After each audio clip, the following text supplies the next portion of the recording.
उसके बाद दोस्तों अब माता जी के लिए सिंदूर भी लगाया जाएगा। गौरी माता इनको लगा सकती हैं, कहीं यहाँ पे बुक पे भी, और गौरी जी को, गणेश जी को भी अब सिंदूर लगा सकती हैं या रोरी कुछ भी लगा सकती हैं, इसमें कोई दिक्कत नहीं है। ठीक है बेटा, आप मत छूना। अब दोस्तों पुष्प चढ़ाया जाएगा। क्या है?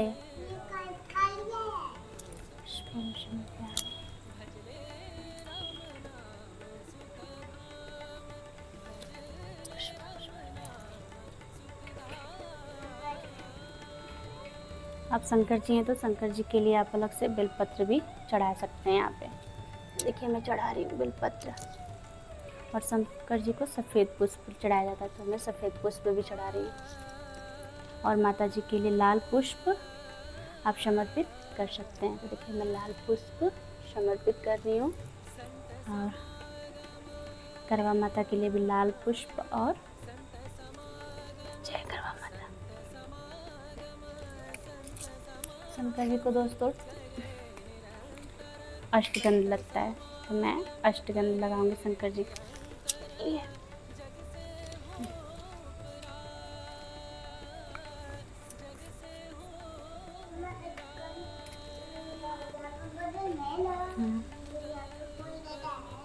इसके बाद दोस्तों हम अखंड ज्योति तैयार करेंगे। अखंड ज्योति देखिए मैं तैयार कर ली हूँ, और इसको यहाँ पे जलाऊंगी।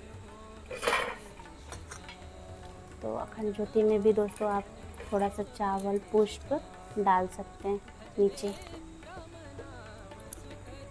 हल्दी सब में प्रयोग कीजिएगा। इस प्रकार से मैंने कलश स्थापना कर ली दोस्तों। तो हम धूप दीप करेंगे।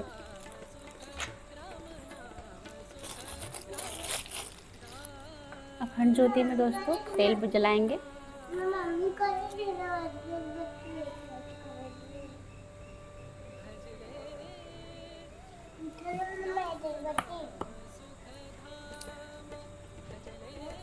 हाँ आप यहाँ पे आ जाओ, मेरे पास आ जाओ।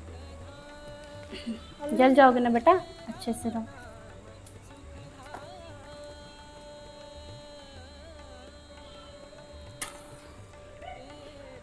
अब दोस्तों अखंड दीप को हम जला दिए।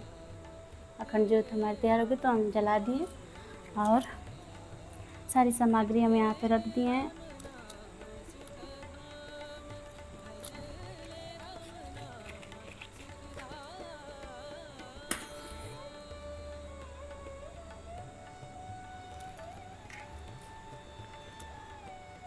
जय माता जी। कर्पूरी का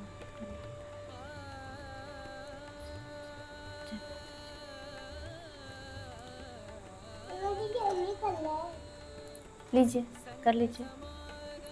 मेरा बेटा दोस्तों मेरे साथ साथ पूजा करते रहते हैं, और उनका पूजा पाठ में काफ़ी मन लगता है। अच्छी बात है, अगर बच्चे पूजा पाठ करते हैं तो अपने के लिए भी खुशी मिलती है। इसके बाद दोस्तों धूप दीप जलाने के बाद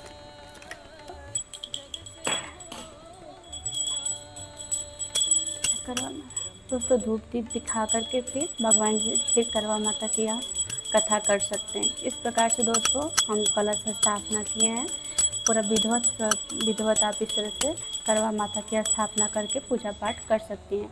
और करने के बाद दोस्तों आप करवा माता की कथा, उसके बाद आरती करके आप अपनी पूजा को संपन्न कर सकती हैं।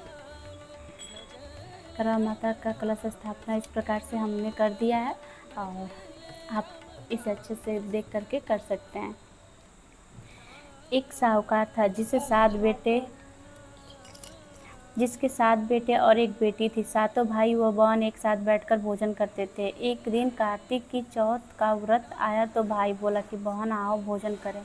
बहन बोली कि आज करवा चौथ का व्रत है, चाँद उगने पर ही खाऊंगी। तब भाइयों ने सोचा कि चाँद उगने तक बहन भूखी रहेगी, तो एक भाई ने दिया जलाया, दूसरे भाई ने छलनी लेकर उसे ढका और नकली दांत दिखाकर बहन से कहने लगे कि चल चाँद उग आया है और दे ले। बहन अपनी भाभियों से कहने लगी कि चलो अर्घ दे तो भाभियाँ बोली तुम्हारा चाँद उगा होगा, हमारा चाँद तो रात को उगेगा। बहन ने अब अकेले ही अर्घ दे दिया और खाने लगी तो पहले ही ग्रास में बाल आ गया, दूसरे ग्रास में कंकड़ आया और तीसरा ग्रास मुंह की ओर किया तो उसकी ससुराल से संदेशा आया कि उसका पति बहुत बीमार है, जल्दी भेजो। माँ ने तब लड़की को विदा किया और कहा कि रास्ते में जो भी मिले उसके पाँव लगना और जो कोई सुहाग का आशीष दे तो उसके पल्ले में गांठ लगाकर उसे कुछ रुपए देना। बहन जब भाइयों से विदा हुई तो रास्ते में जो भी मिला उसने यही आशीष दी कि तुम 7 भाइयों की बहन, तुम्हारे भाई सुखी रहें और तुम उनका सुख देखो। सुहाग का आशीष किसी ने भी नहीं दिया। जब वह ससुराल पहुंची तो दरवाजे पर उसकी 2 छोटी ननद खड़ी थी। वह उसके भी पाँव लगी तो उसने कहा कि सुहागिन रहो, सबूती हो। तो उसने यह सुनकर पल्ले में गांठ बांधी और ननद को सोने का सिक्का दिया। तब भीतर गई तो सास ने कहा कि पति धरती पर पड़ा है, तो वह उसके पास जाकर उसकी सेवा करने के लिए बैठ गई। बाद में सास ने दासी के हाथ तब बची खुची रोटी भेज दी। इस प्रकार से समय बीतते बीतते मृगशीर मार्गशीर्ष की चौथ आई तो चौथ माता बोली करवा ले भाइयों की प्यारी करवा ले। लेकिन जब उसे चौथ माता नहीं दिखलाई दी तो वह बोली, हे माता, आपने मुझे उजाड़ा तो आप ही मेरा उद्धार करोगी, आपको मेरा सुहाग देना पड़ेगा। तब उस चौथ माता ने बताया कि पौष की चौथ आएगी, वह मेरे से बड़ी है, उसे ही सब कहना, वह तुम्हारा सुहाग वापस देगी। पौष की चौथ आकर चली गई, माघ की चली गई, फागुन की चली गई, चैत्र वैशाख ज्येष्ठ आषाढ़ और श्रावण भादो की सभी चौथ आई और यही कहकर चली गई कि आगे वाली को कहना। असौज की चौथ आई तो उसने बताया कि तुम पर कार्तिक की चौथ नाराज है, उसी ने तुम्हारा सुहाग लिया है, वही वापस कर सकती हैं, वही आएंगे तो पाँव पकड़कर विनती करना। यह बताकर वह अभी चली गई। जब कार्तिक की चौथ आई तो वह गुस्से में बोली, भाइयों की प्यारी करवा ले, दिन में चांद उगानी करवा ले, व्रत खंडन करने वाली करवा ले, भूखी करवा ले। तो यह सुनकर वह चौथ माता को दिखकर उसके पाँव पकड़कर गिड़गिड़ाने लगी, हे चौथ माता, मेरा सुहाग तुम्हारे हाथ में है, आप ही मुझे सुहागिन करें। तो माता बोली, पापिन हत्यारिन, मेरे पाँव पकड़कर क्यों बैठ गई।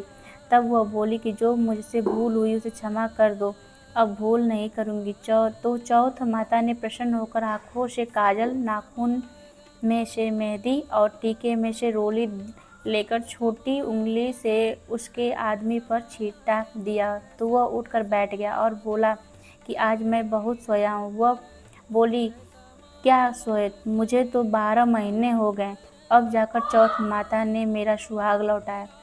तब उसने कहा कि जल्दी से माता का पूजन करो। जब चौथ की कहानी सुनी, करवा का पूजन किया तो प्रसाद खाकर दोनों पति पत्नी चौपड़ खेलने बैठ गए। नीचे से दासी आई, उसने उन दोनों को चौपड़ पासे से खेलते देखा तो उसने सासू जी को जाकर बताया। तब से सारे गांव में यह बात प्रसिद्ध हो गई कि सब स्त्रियां चौथ का व्रत करें तो सुहाग अटल रहेगा। जिस तरह से साहूकार की बेटी का सुहाग दिया, उसी तरह से चौथ माता सबको सुहागिन रखें। यही करवा चौथ के उपासन की सनातन महिमा है।